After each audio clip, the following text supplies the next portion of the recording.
এই উইন্টারের সিজনেই পালং শাক প্রচুর পরিমাণে পাওয়া যায়। আর আজ আমি পালং শাক দিয়ে এমন একটি স্ন্যাক্সের রেসিপি আপনাদের সাথে শেয়ার করতে চলেছি, যেটা খেলে আপনাদের এইরকমভাবেই শুধু তৈরি করে খেতে ইচ্ছে করবে। তো চলুন বেশি দেরি করব না, শুরু করছি আমার আজকের এই সহজ রেসিপি। হ্যালো ফ্রেন্ডস, আমি বিনু কুক উইথ বিনুতে আপনাদের সবাইকে স্বাগত। এই রেসিপিটা বানানোর জন্য সবার প্রথমে আমি এখানে 4টে মিডিয়াম সাইজের আলু সেদ্ধ করে ম্যাশ করে নিয়েছি। এবার এর মধ্যেই দিয়ে দিচ্ছি 1 ছোটো চামচ নুন, 1 ছোটো চামচ লঙ্কা গুঁড়ো, 1 ছোটো চামচ চাট মশলা, 1 চামচ কসুরি মেথি। এবার এই সব ইনগ্রিডিয়েন্টসগুলোকে ভালো করে মিশিয়ে নিতে হবে। আমাদের এখানে আলুর মধ্যেই সব কিছু ভালো করে মিশিয়ে নেওয়া হয়ে গেছে। এবার আমি এটাকে সাইডে রেখে দিচ্ছি।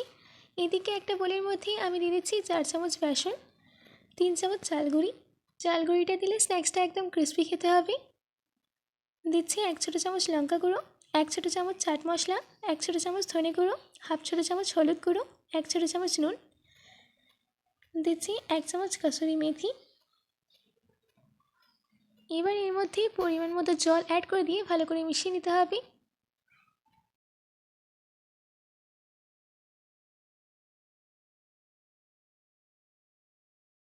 আমাদের এখানে ব্যাটারটা রেডি।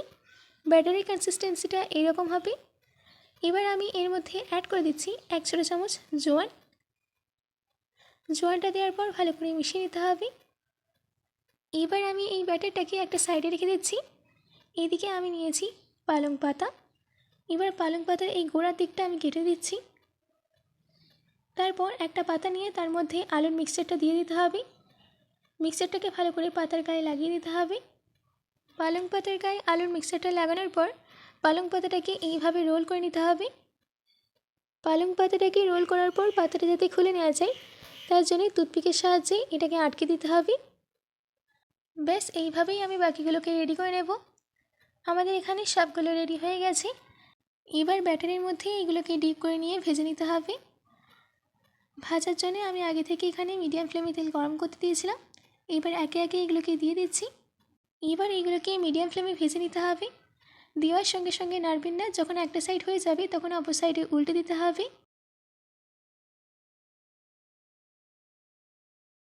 দেখুন আমাদের স্ন্যাক্সের মধ্যে একটা সুন্দর গোল্ডেন কালার চলে এসেছে।